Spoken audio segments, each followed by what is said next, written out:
Saya lanjutkan dengan sel Daniell. Sel Daniell ini mengilustrasikan secara baik sel galvanik ya.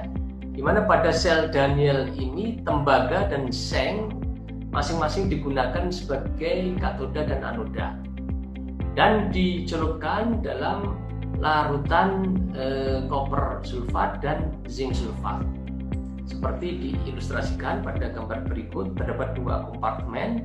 Kompartemen anoda itu terdiri dari logam seng ya yang tercelup dalam larutan seng sulfat. Kompartemen katoda yang terdiri dari katoda tembaga dan larutan CO4, di mana dua kompartemen ini tersambung secara listrik ya dengan jembatan garam ya, dihubungkan dengan jembatan garam atau salt bridge yang tersusun di dalamnya itu terdapat garam, dalam hal ini sodium sulfat ya.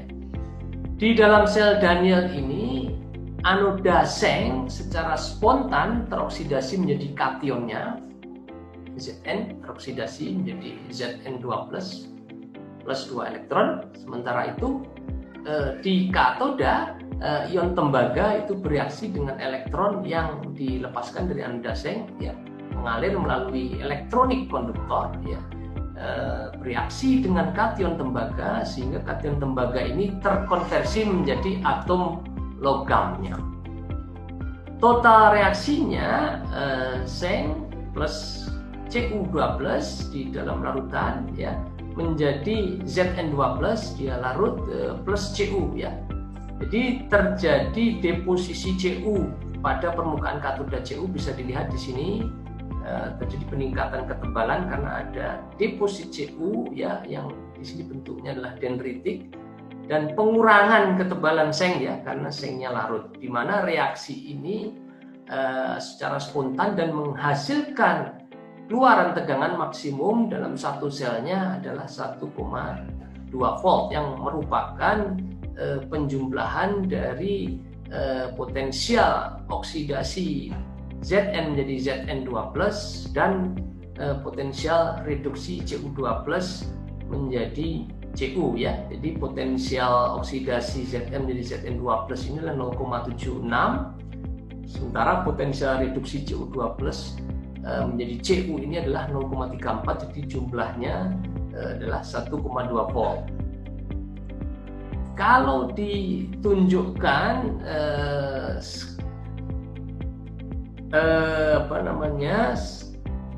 diperbesar, yang terjadi di permukaan anoda ini atom seng ya yang tersusun teratur di sini nanti akan terkonversi menjadi kation Zn2+ dan melepaskan elektronnya. Nah, elektronnya mengalir melalui elektronik konduktor, melalui kabel ya, melalui busbar, melalui batang kawat tembaga menuju permukaan katoda, di mana di katoda dia akan bereaksi dengan kation Cu2+.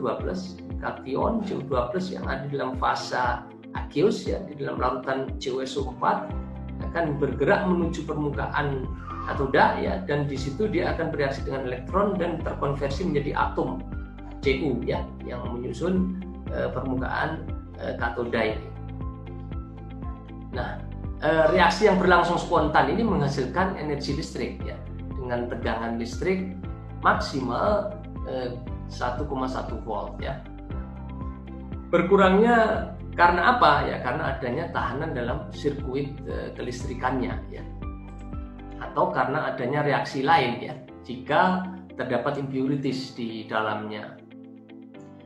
Baterai primer tidak dapat dilakukan recharge ya, jadi sel Daniell tadi tidak dapat dilakukan recharge.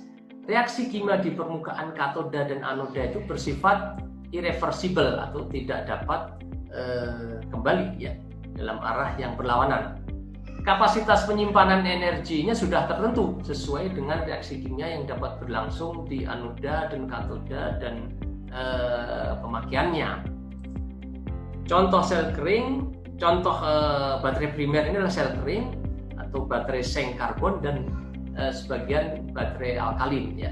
Ini adalah contoh sel kering dan ini adalah contoh sel baterai alkalin.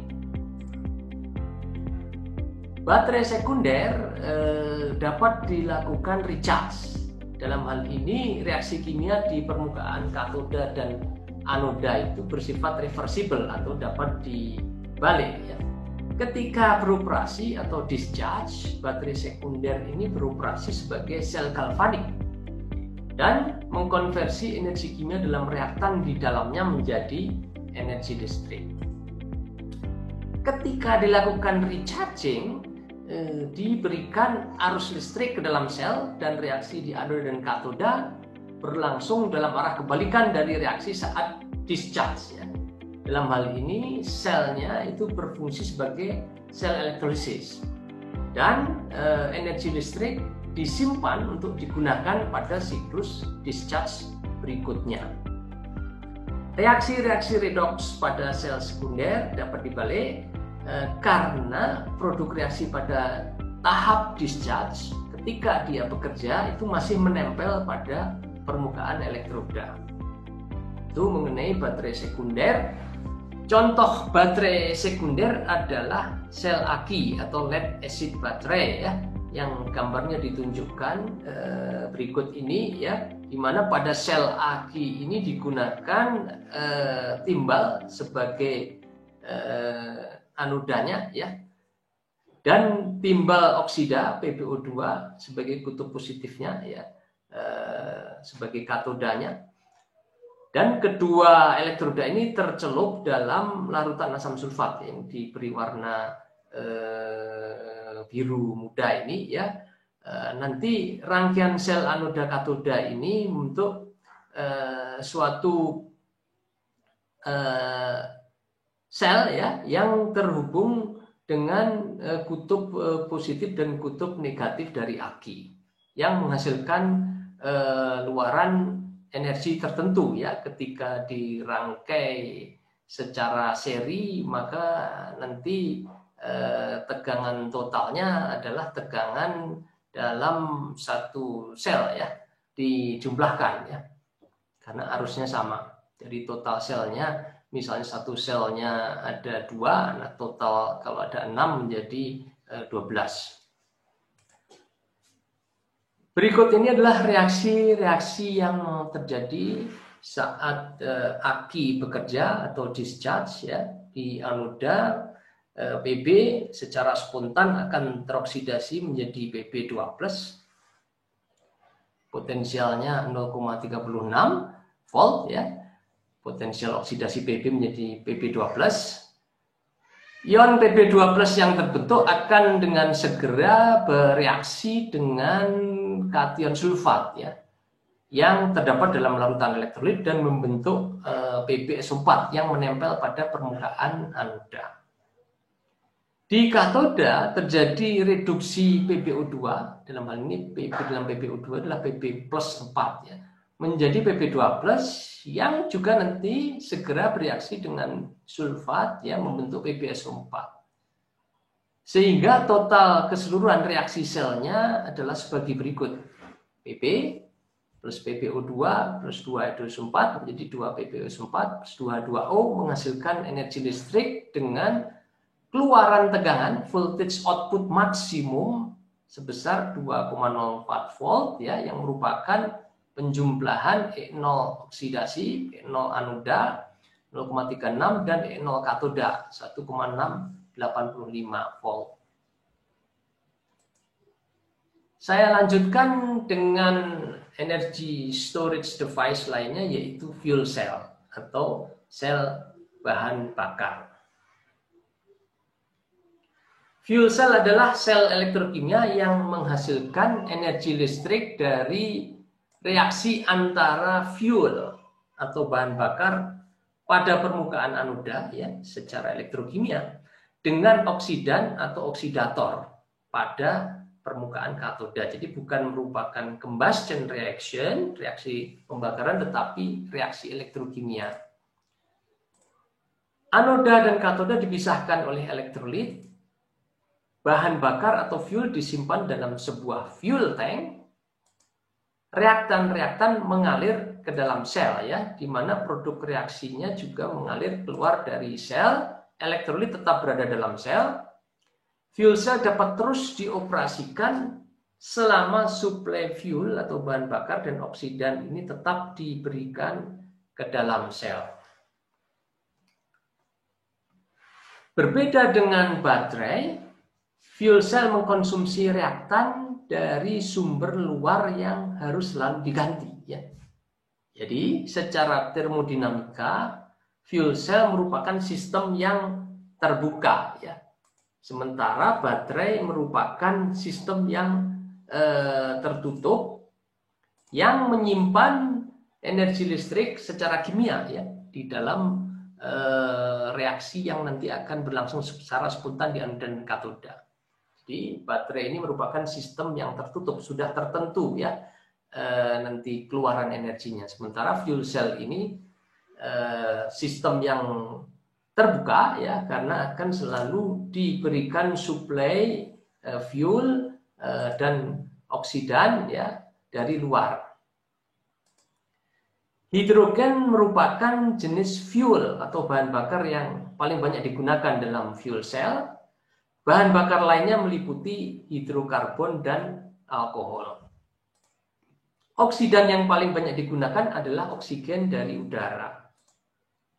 Berikut ini ditunjukkan gambar skematik dari sebuah hidrogen oksigen fuel cell.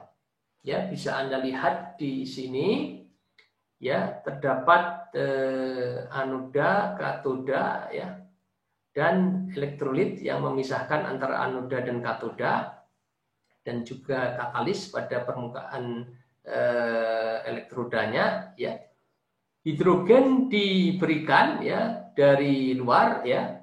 Nanti di anoda gas hidrogen ini akan teroksidasi menjadi ion H+ yang nanti akan berdifusi ya dan bermigrasi melewati elektrolit ya yang misalnya terbuat dari solid polimer ya, dari polimer padat. Nah, ion H+ ini nanti menuju permukaan katoda ya, di mana akan bereaksi dengan oksigen yang disuplai dari luar ya sebagai oksidan dan membentuk H2O.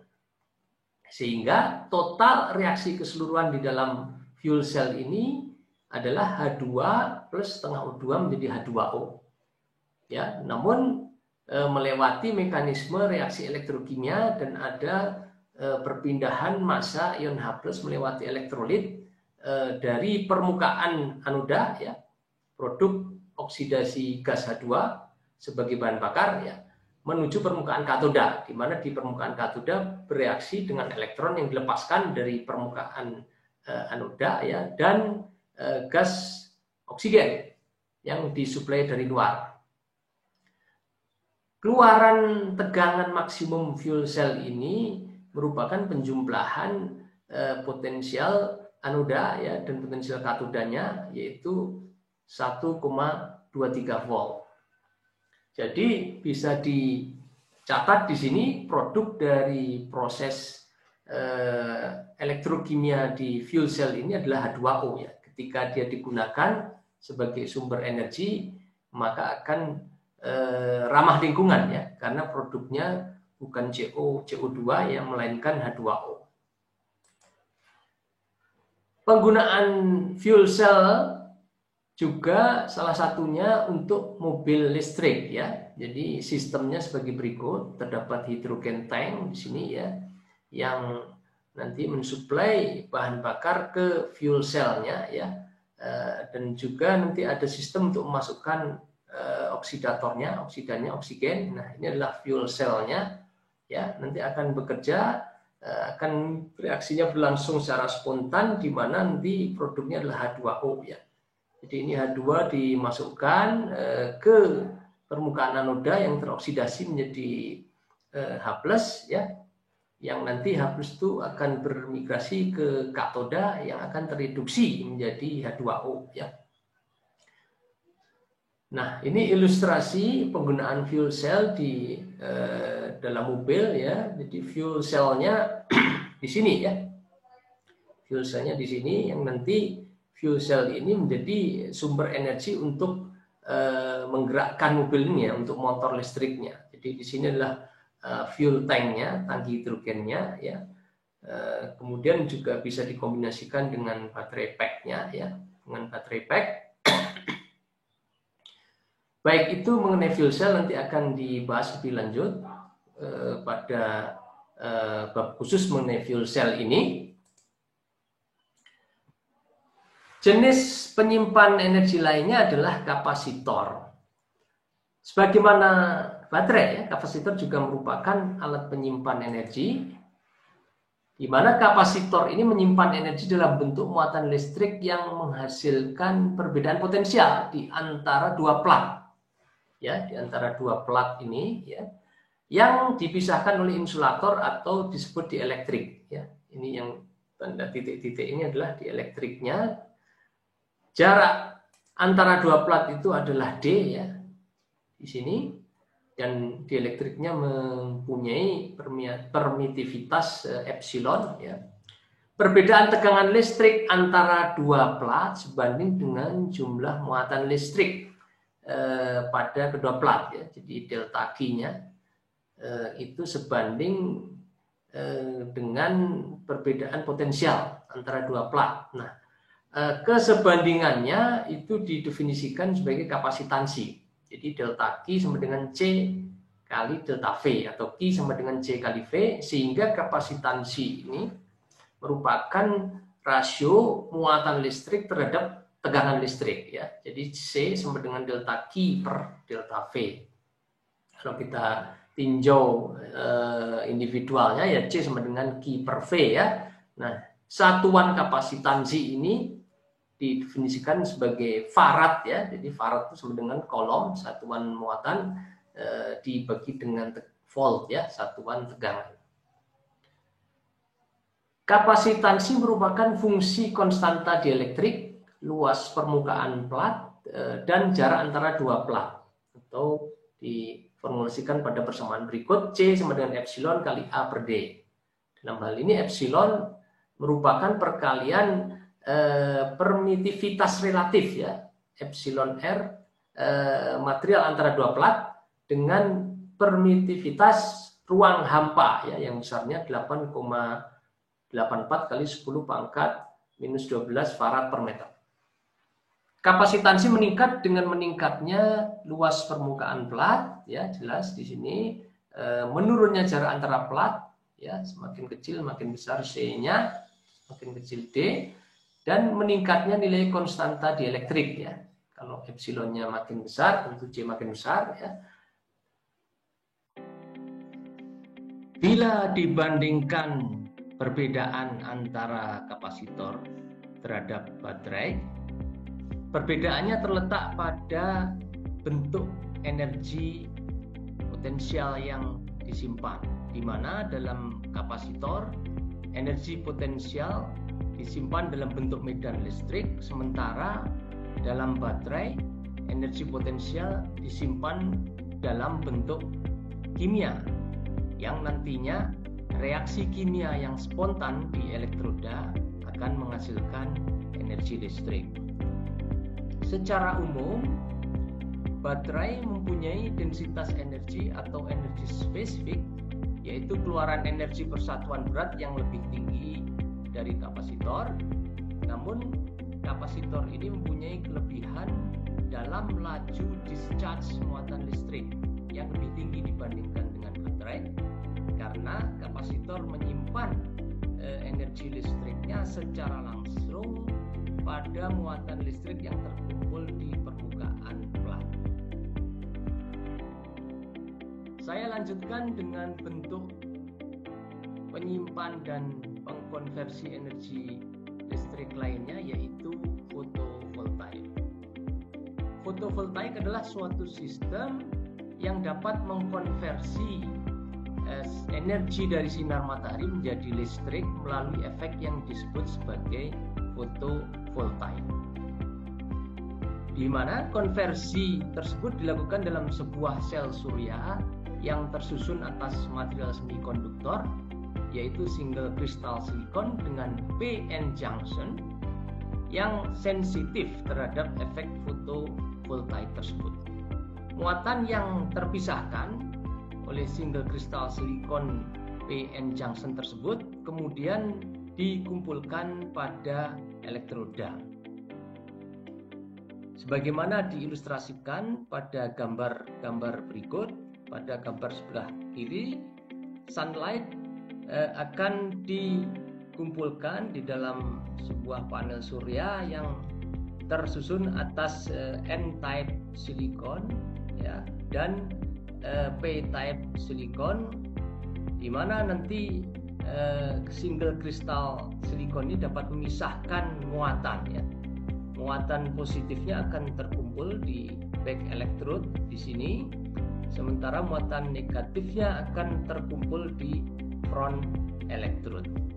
Muatan yang terkumpul ini nanti dapat dikonversikan menjadi energi listrik yang dapat digunakan untuk berbagai keperluan. Pada gambar sebelah kanan diilustrasikan sebuah panel sel surya yang mengkonversi foton dari sinar matahari menjadi arus listrik DC, di mana nanti arus listrik DC ini dapat dikonversi menjadi arus listrik AC di dalam sebuah inverter. Arus listrik AC ini dapat digunakan untuk keperluan domestik di dalam rumah atau dapat ditransmisikan di dalam jaringan listrik umum. Demikian yang dapat saya sampaikan untuk kuliah pendahuluan hari ini. Saya akan lanjutkan nanti pembahasan lebih lanjut untuk setiap sistem penyimpan dan pengkonversi energi yang telah diberikan overview-nya pada kuliah hari ini pada kuliah-kuliah selanjutnya. Terima kasih atas perhatiannya. Sampai bertemu pada kuliah berikutnya. Wassalamualaikum warahmatullahi wabarakatuh.